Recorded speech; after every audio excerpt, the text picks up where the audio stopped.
if you're a person, you probably enjoy Oreos. But if you have any sort of diet restriction, whether it be gluten or animal or whatever, it's kind of hard to find an Oreo that can fulfill all of your needs. Normal Oreos are, of course, vegan, but they are gluten full and they're loaded with crappy sugars and stuff. And then you can get the gluten-free knockoff brand Oreos, but then they're not vegan. I don't know what it is. So that the world is trying to make it difficult for us to eat these sugary, unhealthy foods, and I'm not gonna stand for it. Not another second. So today, I'm gonna be making a homemade vegan and gluten-free Oreo that also happens to be delicious, super easy to make. Let's get into our very own DIY homemade Oreo recipe.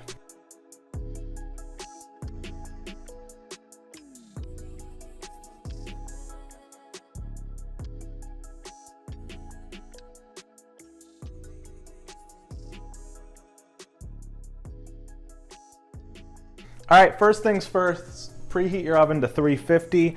For this ingredient, I'm gonna put, for this recipe, I'm gonna put all the ingredients in the description below. This isn't my recipe by any stretch of the imagination. So sometimes the recipes on here are mine. This is not one of those times. So I wanna give credit to whoever made it.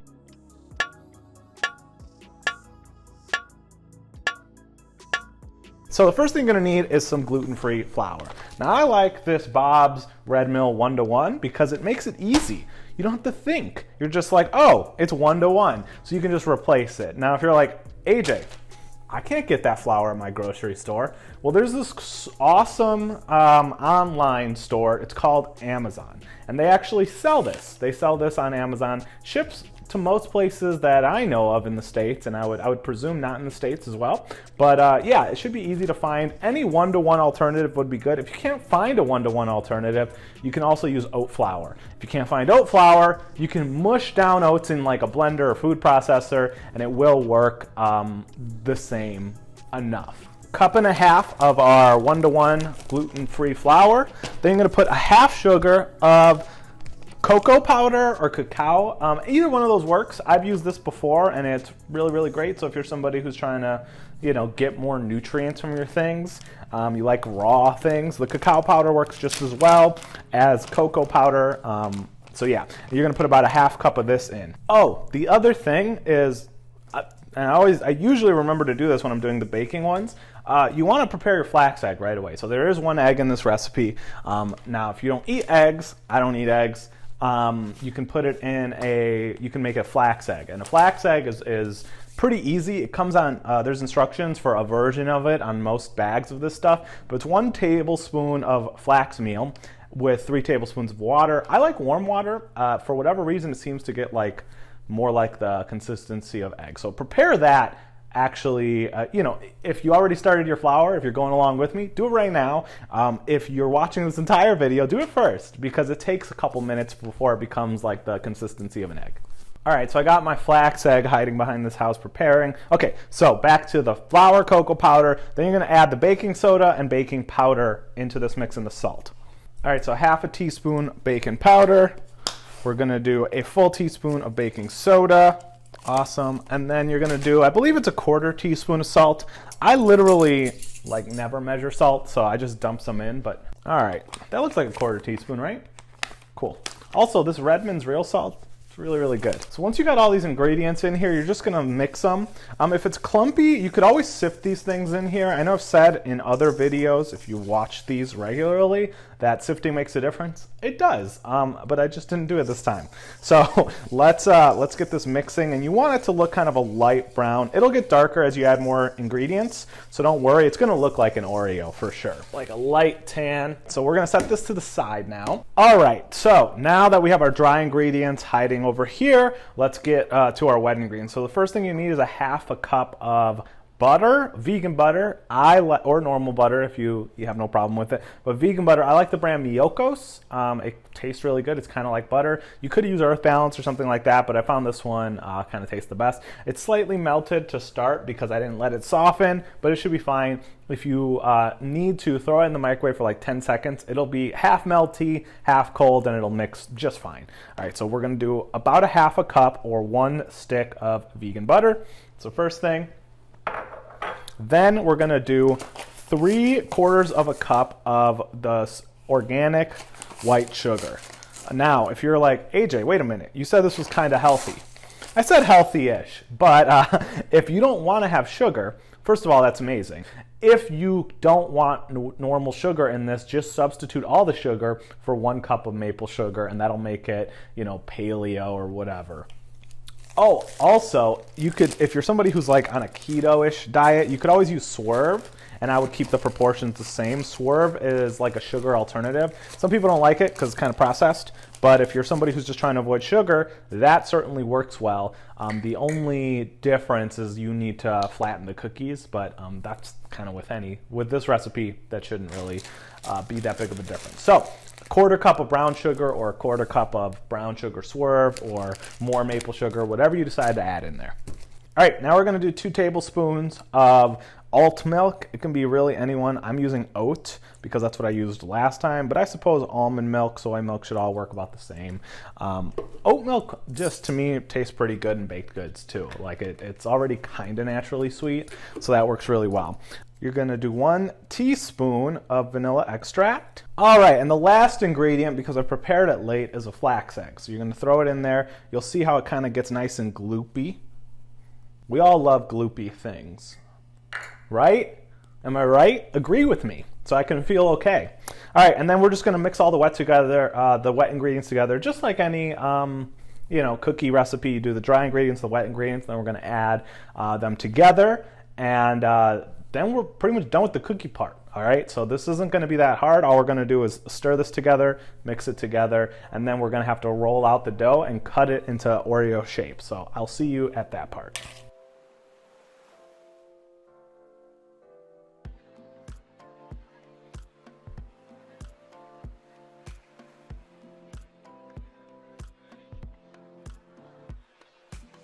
All right, so we're back. We have our dough. As you can see, it's kind of a ball now, and it's a lot darker than it was.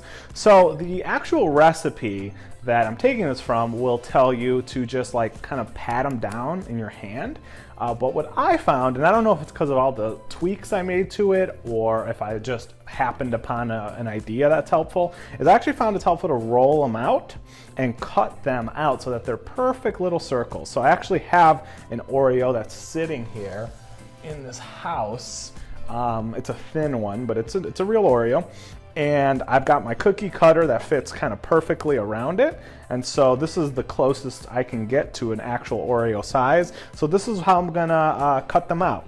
And my goal is gonna be to get these, I don't know, like an 1/8 to a 1/4 of an inch thick. I don't have the little ring things where allow you to measure. If you have those, even better. But for now, I'm just going to take a little bit of it, put it on some parchment paper, and you may want to, you definitely are going to want to flour your rolling pin, your hands, the dough, otherwise it's going to get stuck all over the place and make an even bigger mess than what the flour would make by itself. And you're going to want to use even more flour than you think. And I know you might be thinking as you make this, oh no, it's gonna make it not as Oreo looking, it's not gonna be as brown, but it will. It's gonna be fine. Once you cook it and everything, you're gonna find that it doesn't, all these little speckles of flour, they don't like stay on your cookie. So just keep rolling. Make sure you pay attention too. Don't look at your camera too often, because then some of the entire cookie will come up and you'll have to re-roll that.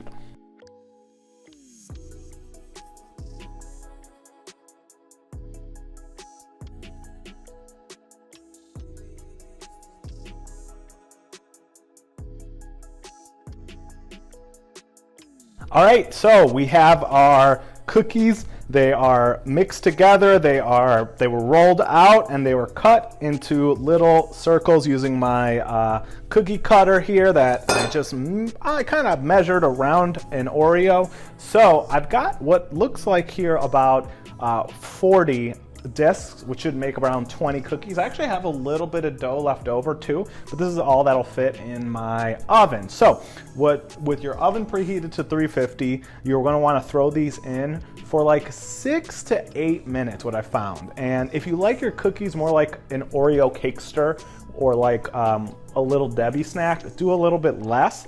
But if you want your cookies crunchy, like my mom, she wouldn't even call it a cookie unless it crunches and breaks and crumbs. You want to do like 7 to 8 minutes in there. You're gonna think it's going a little too far, but it's not, especially if you want the Oreo to be really crunchy. And then while we're throwing it in there and while it's cooling, we're gonna mix together the cream filling. That's super easy, like 3 ingredients, and then we're gonna assemble it. And as a bonus, on these little cookies, if you want, you could like write your name or something using like a toothpick or a fork. Maybe I'll write my wife's name in one of them and surprise her, or maybe I will lose patience and just throw them in the oven. But feel free to do that, just be careful.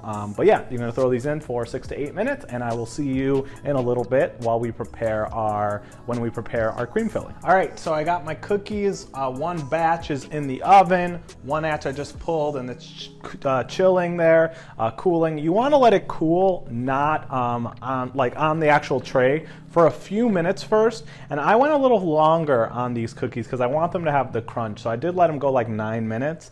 So if you want a crunchy cookie, just a little longer, like 8-9 minutes. So what I got here is 2 cups of powdered sugar. I got 1/3 of a cup of vegan butter, 1/3 of a cup of coconut oil, a couple teaspoons of oat milk, and then some optional vanilla in there. This is to make the cream filling. And this doesn't have to be such an exact perfect science. Depends on what milks you're using, what kind of coconut, refined or not. I'd recommend, the more filtered the better, because it has less of a coconutty flavor. And if you're like, AJ, I thought this was healthy.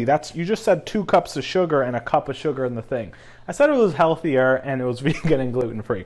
But if you wanted a healthy version of this, you could make it with coconut butter and like honey, or a little bit of stevia or something like that, if you can't have or don't like to have too much white sugar. Otherwise, you could, if you're like me and you're like, I'm just going to have normal sugar and not have it that often, 2 cups of powdered sugar works well.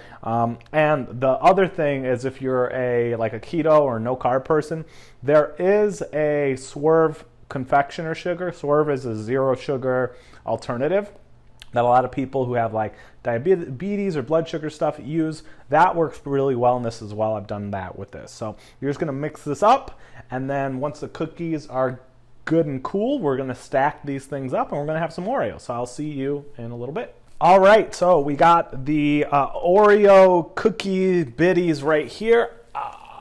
We're gonna stack them up now. So once they've cooled, and I cooked these not as much, and the second batch a little bit more, so you can kind of see the difference of the texture of like the ones that have been undercooked versus the ones who have been a little overdone, so that they have that crunch. But basically, you're gonna want to take your icing. You take a little bit of spoon, and what I like to do is I flip it over. I put it on the flat side, just a little bitty. Just put it on right in the middle, and then smush it together. Now, if you're somebody who really likes the double stuff, like those are the only ones I used to get, was the double stuff, put more. This is the great thing about making your own. But here, you can see we got our first little Oreo cookie. All right, I'm gonna finish stacking these, and then I will show you what we got here at the end, and hopefully then we can finally try them. So I'll see you in a few minutes. All right, we did it. We done made some Oreos ourselves. Let's see if you can check it out. These are a little bigger than I think I made them last time, and you can see they're kind of not as dark as normal Oreos. There's this thing called black cocoa, which is notoriously found in Oreos, that makes it that like signature black. But if this tastes like how I think it's gonna taste, it's gonna be amazing. So just want you to check that out. All right, let's see if it's a good one, if this is one I need to share with JD.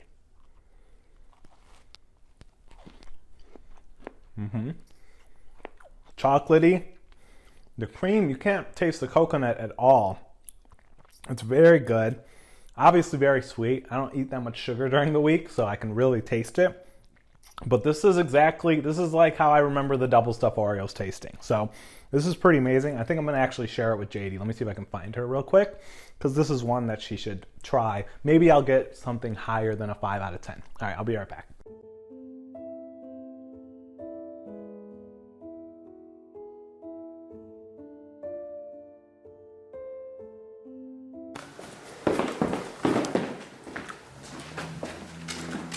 There she is. Alrighty. One day later, there are the Oreos. Some are missing. So first of all, they smell just like Oreos, which is crazy. Yeah. They're a little thicker. Just like me. Thick with 2 C's? Mm-hmm. Yeah, girl. Mm-hmm. What's it taste like? I mean, it tastes like Oreo. Okay, I think that was the mission. Mm-hmm. Okay, there. Would you believe me if I told you they were vegan, just like normal Oreos? Yes. Okay. Would you believe me if I said they were gluten-free? Yes. Okay. Only because I've had your gluten-free treats before. Okay. But it is a little softer. It's softer? Mm-hmm. And maybe that's from sitting for a day? Maybe. Half of them I cooked a little longer, and half of them I cooked as the recipe was written. So I need to take a bite out of every single one. Correct. Okay. On a scale from 1 to 10, what do I get? She takes another bite. Let me zoom in on the face while she really thinks about it. She loves being zoomed in on. I think a 9. A 9? All right. What would you change anything about it? It's not my recipe. Make it crunchier. You just burn them a little bit more. Yeah. Okay. Some of them in there are crunchy, so we'll get you some crunchy. The taste is really good. Awesome. Cool. Thanks so much, you. Yee. Yee. All right, so that's it. We made some Oreos. These are definitely worth the make. I would say a big shout out to Dessert Now, Dinner Later, the website who I got the recipe from. Again, all their stuff will be in the description below, as well as the substitutions I made. So this isn't a representation of what they do. It's my own little tweak, but I personally love how these came out. I'm gonna be excited to actually chow into the rest of these. If you try it out, tag me on Instagram at HeyAJRivera. Let me know how they come out to you. If you do a triple stack or like a quadruple stack or chocolate and chocolate, I'd love to see what that looks like. Thank you so much for watching this. If you watched this entire video, it really means a lot. If you enjoy these videos, push that little like button. It really helps this channel out, helps more people find this, and it encourages me to keep going. Leave a comment down below of what you would like to see me make next. And if you like these videos, make sure you subscribe so you never miss another episode. Thank you so much, and I will see you next time.